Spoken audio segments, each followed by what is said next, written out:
कोई जो सुख में सुमिरन करे दुख काहे कोय। जैसे ही भगवान कहते हैं कि दुख मिलेगा तो एक घटना घटती है। जिस राजा के राज्य में व्यापार करने आए उसी राजा के यहाँ चोरी हो गई। चोर धन लेकर भाग रहे थे। राजा के सिपाहियों ने पीछा किया। जब चोरों को लगा कि इतना धन लेकर हम भाग नहीं पाएंगे, पकड़ लिए जाएंगे, तो जहाँ इनकी नौका खड़ी थी उसी नौका में धन रख कर चोर कहीं छिप गए, चले गए। राजा के सिपाही आए, पूछा आपने चोर को देखा?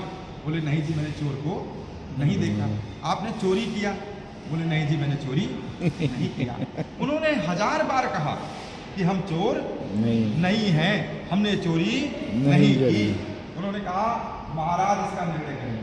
राजा के पास ले आए, कहा महाराज वैसे ही ये दोनों बार बार कह रहे हैं कि हम निर्दोष हैं, लेकिन जो आपका धन चोरी हुआ इनकी नौका में मिला। इनकी नौका में पहले से भी बहुत सारा धन रखा है।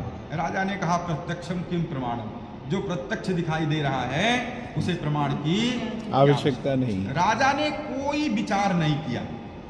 सत्य तो यह है कि जिसका भगवान ही रूठ जाए भला उसकी सहायता कौन करेगा? कौन करेगा? राजा ने जो इनकी नौका में रखा हुआ धन था उसे भी अपने खजाने में रखवा दिया। हाथों में हथकड़ी, पाँव में बेड़ी, अंधकार में कारागार में डाल दिया। यहाँ इन्हें यह दुख मिला, इनके घर पर जो धन था उसे चोर चुरा ले गए। घर की स्थिति इतनी बिगड़ गई कि वह कलावती कन्या घर घर भिक्षाटन करने लगी। एक दिन किसी के घर गई, कथा हो रहा था, कथा में बैठी, थोड़ा विलम्ब हो गया। रात्रि से घर आई। माँ ने शंका किया, बेटी इतनी रात्रि गए तू कहाँ थी? तेरे मन में क्या है? दुनिया जमाना ऐसा है। तो कहने लगी माँ मैं कथा में बैठी थी, इसी कारण से मुझे विलम्ब। जैसे कथा की बात सुनी उसे याद आया कि मेरे पति देव ने भी यही व्रत कथा बोल रखा। उसने हाथ जोड़कर भगवान से क्षमा मांगा और प्रार्थना किया कि मुझसे या मेरे परिवार के किसी भी सदस्य से जाने अनजाने कोई अपराध हुआ है तो आप क्षमा करें।